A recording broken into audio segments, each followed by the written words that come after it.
So we're in the book of Exodus. During the holidays, the Torah readings are different, so you sort of get to skip all over the place. We're in the book of Exodus, chapter 34. This is page 659 in the Chumash, by the way, chapter 34. 5, 6, and 7.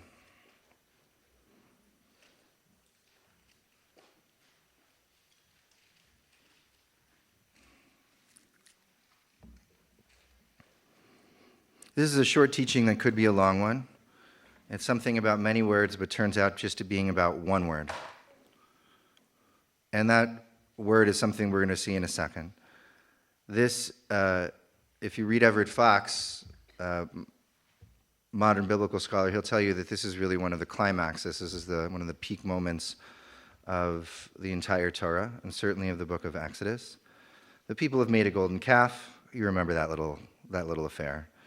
Right? Moses smashed the commandments, and God has called Moses back to say, I want you to carve new commandments like the first ones that you've carved. But what's interesting in the midst of all of this is that Moses decides to have a conversation with God.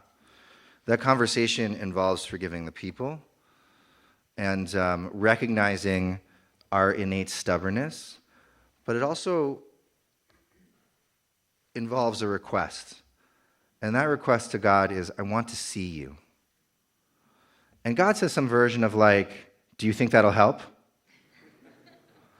And Moses says something like, what Moses is asking for is for God to be revealed amongst all of the people. And God seems to dither on this particular point. And finally Moses just says, at the very least, Hareini na et kavodecha, please let me see your kavod, your glory. Things have like their own valences in the Torah. So kavod Hashem doesn't mean, the glory of God. It means, I want to see you physically. Kavod is from the word kaved, which means weight. So the idea here is not, let me see your glory. It's like, I actually want to see you in the physical in a way that I've never seen you before. Because we've seen manifestations of God day and night in a pillar of cloud and a pillar of fire. But no one has ever seen the substance of the Holy One. And the Holy One says, fine. I'm going to put you in a cleft of the rock. I'm going to put my hand over the rock. And when you pass by, you'll see me from behind, not from the front, because no one can see me from the front and live. First, carve those tablets, and that's all that happens. And then Moses is put in the cleft of the rock, and the hand is removed, and Moses sort of sees the presence of God from behind. The Lord came down in a cloud and stood with him there and proclaimed the name of the Lord. By the way, one of the things that everyone has noticed throughout the ages is it is super unclear who's doing the proclaiming. All these verbs, they don't have a subject to go with them. So all of the talking parts, it's not clear whether God's doing it or Moses is doing it. And my sense is this is sort of intentional to highlight the mysticism and power of this moment. Hashem passed before Moses there and proclaimed, Adonai, Adonai, El Rachum V'Chanun, Er Chapayim V'Rav Chesed. Recognize that? The Lord, or Adonai, Adonai, Lord is the wrong translation. The one who is. Compassionate and gracious, slow to anger, abounding in kindness and faithfulness, extending kindness to the 1,000th generation, forgiving iniquity, transgression, and sin, yet not remitting all punishment. Again, weird translation. It means not clearing all, the word is nakeh, which means to clean the slate, but visiting the iniquity, visiting the wrongdoing of fathers upon children and children's children, upon the 3rd and 4th generations.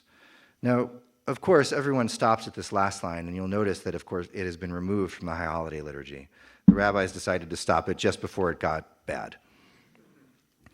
But what you're seeing here is not something that seems to be like God is a vengeful God, but rather what Moses is seeing is something like eternity. Remember that in the book of Deuteronomy, we get the law that it's actually forbidden to punish the children for the actions of the parents. So what this is saying less of is like, you're going to suffer, and more what Moses seems to be seeing is the underlying structure of the universe, which is what we do now will affect our children's for generation to come. The conflicts we have, the blindnesses we allow ourselves, right? The immorality that we let happen. It's not just upon us, but it's upon our children for many generations. However, you'll notice that kindness lasts 1,000 generations in this particular thing. And so this is what Moses sees. This is what someone says. And the one word of this drash is just this word, past. Can you look at that in verse 6? Adonai passed before Moses.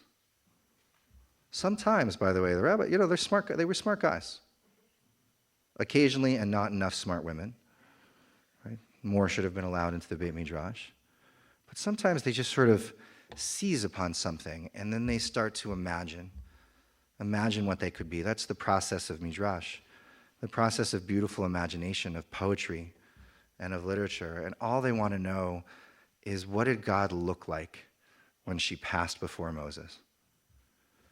The first answer, by the way, is that God looked like a prayer leader, a shaliach tzibur.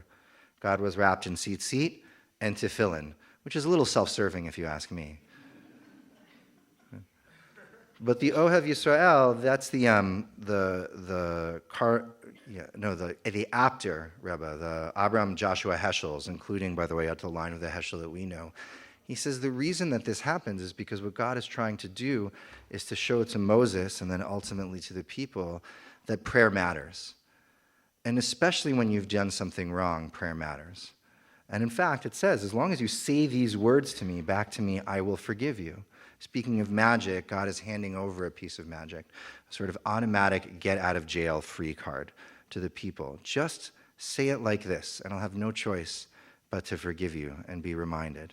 So that's the first one, is that the idea is that, what does it mean that God passed dressed like a prayer leader?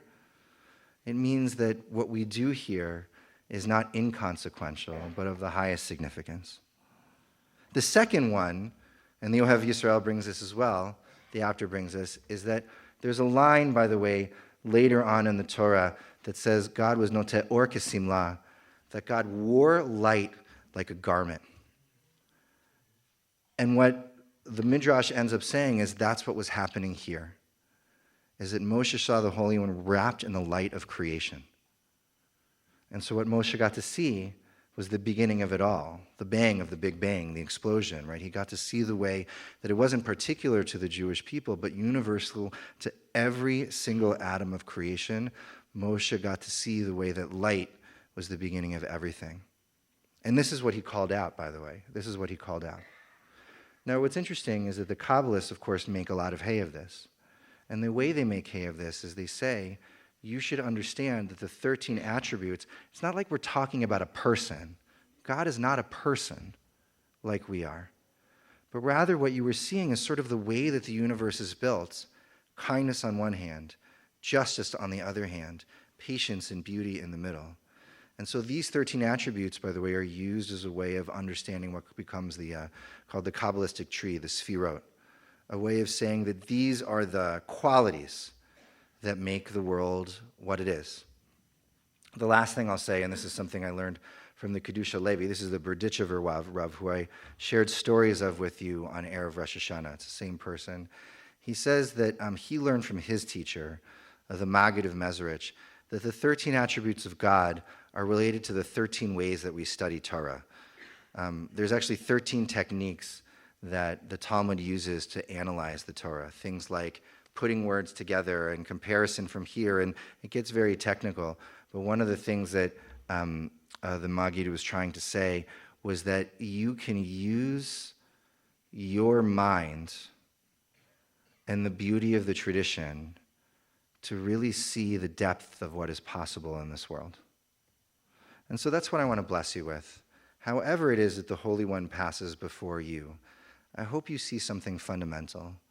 I hope you see something real, something meaningful and powerful. I hope you find a sliver of insight into the world that is and also the world that could be.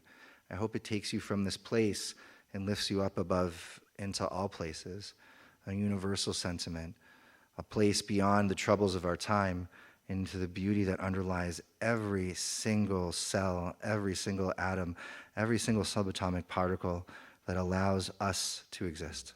Shabbat Shalom, Chag Sameach.